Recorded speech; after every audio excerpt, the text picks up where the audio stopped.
Hey guys, this is Herb Man Savage with Atmosphere 101, Alaska Weather and Climate. This week we're talking about the Unit 12 weather forecasting, and I'm going to discuss the weather trends based on the weather maps from February 3rd, 2013 to Sunday, February, I'm looking at the wrong date right now, the 10th. Throughout the week, the main systems were starting out with the high pressure system, covering most of the state on Monday. Developing through Tuesday, Wednesday, and Thursday were three fairly large low pressure systems generating from the Gulf of Alaska and around the Bering Sea. Two cyclones were produced more southward and the tip of the Aleutians, but none of that actually came towards mainland. We did see some pretty heavy low pressure systems at the beginning, but I'll go ahead and flip over to what we're looking at for the first couple days and kind of go over them. Alright, and as we can see, there's the high pressure system throughout most of mainland Alaska, with a low pressure system developing somewhere near Dutch Harbor with some fairly low pressure, 972 bars, and with a much higher system on mainland. When they forecasted it, it showed the low pressure system developing lower above Dutch Harbor and below Dutch Harbor, in the Bering Sea. These are the two systems part of that was talked about that were created in the later maps that I'll show you. This seems to be a fairly accurate forecast of what was to happen. This idea of the low pressure systems kind of combining and creating one, not a megastorm, but one larger system, seems to be pretty common in the Gulf of Alaska and Bering Sea. I'll show you the further. This would be Wednesday's actual weather forecast. As you can see, the low pressure system coming up from the south and the low pressure systems that were kind of combined there in the Bering Sea. This is starting to push up towards Kotzebue, which is why I think was a pretty critical component to why the weather was so inaccurate for the forecasting for Kotzebue that time.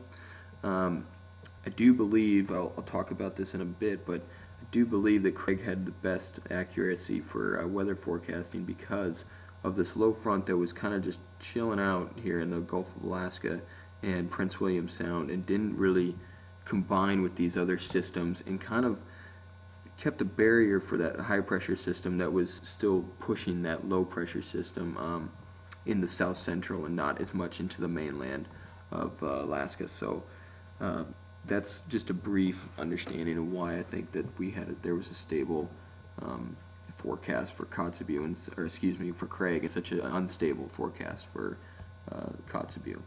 These are the low pressure systems that I was referring to that came into south central Alaska. This is today's weather for Thursday, the 31st of January. As you can see, the high pressure system in the left of the Bering Sea seems to be pushing those low pressure systems into the cyclones that are being created below Kodiak. These low pressure systems that you're seeing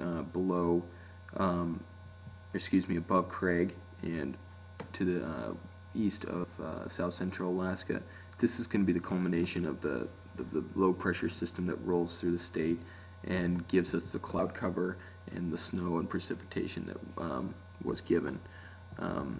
We'll look at Friday's map to see if this correlates with what. As you can see, the low pressure system now is just one larger low pressure system, fairly heavily through most of south central Alaska and western Alaska, not as much the interior, with it touching up by Kotzebue as well. This outer rim of the storm being maybe one of the issues for the inaccuracy with Kotzebue and its weather observations and its actual climatology results. The low pressure system here over in the Aleutians never seemed to affect too greatly the system that was created in south central Alaska, but I think this system is also why Craig was able to have a stable accuracy, because the system rolled pretty steadily through it. It didn't hang out on the fringe, and it didn't change dramatically in that region. It stayed pretty consistent. We'll look at the forecast for what they forecasted for Sunday, and look at what actually was the weather for Sunday, because it followed pretty well suit. This is Saturday's forecast for Friday, February 1st. What is happening here is there's two low pressure systems, one from the east of Alaska and the Yukon Territory, and one down in Aleutian Chain. The Aleutian Chain is going to be pushing towards the mainland with the low pressure system of 969. The low pressure system 1011 in the Yukon Territory, that also is pushing towards the west with low pressure systems developing with fog and the rain in the coastal communities. So this seems to be generating this precipitation cloud formation that would be needed for a heavy snow, not necessarily a heavy snow, but a good snow precipitation in south central Alaska. As you can see, we'll just go to the next day's, Sunday's forecast. This is what they were predicting, that low pressure system from the Yukon Territory continuing to move into the mainland Alaska, with an actual low pressure system accumulating in south central Alaska, with another third one coming from the Aleutian Chain. With these patterns, it's looking as if they're going to be coming more towards inland, but kept in boundary from too much into the inland or the interior by this high pressure system over here, this 1009 high pressure system. But as we go on to look at Sunday's forecast, it seems to be pretty accurate with what was predicted. This would be February 3rd, 2013, and so this would be showing the low pressure system staying around Dutch Harbor, False Pass, and then keeping a low pressure system some movement from where it changes out on 991 around Iliamna to 1002 over by Wrangell Mountains. But as you can see, there is a difference of about 11 bars of pressure. So there is some difference in that system, but it also is a consistent system, as you can see, as it rolls on even farther into Canada beyond the Yukon Territories. This is being created through the high pressure from the north and from the west that are boundarying this, keeping this a steady multi-system but larger scale system accumulation. This would also, show the relatively stable effects for Craig due to the system keeping a uniform formation through its from all the way from Wednesday to Sunday now. This would be also the reason why Kotzebue may have seen some severely different results, due to the fact of the high pressure system boundarying right on the edge of where its geographical location is, and then still having the effects of the cold front pushing towards it.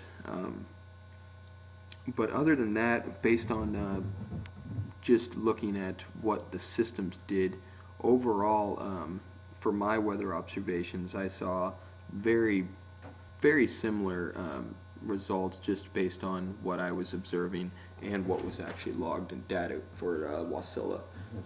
As it was noted, the data for Wasilla was actually Mat-Su Borough data, which is a very large borough, but it does give a fairly accurate understanding. With my location being as close to Anchorage as it is, with being as a crow flies about 10 miles from the Elmendorf base, it's interesting to see the weather changes that occur just right over the inlet right there in the Kinnick River. That seems that coastal wind and weather comes definitely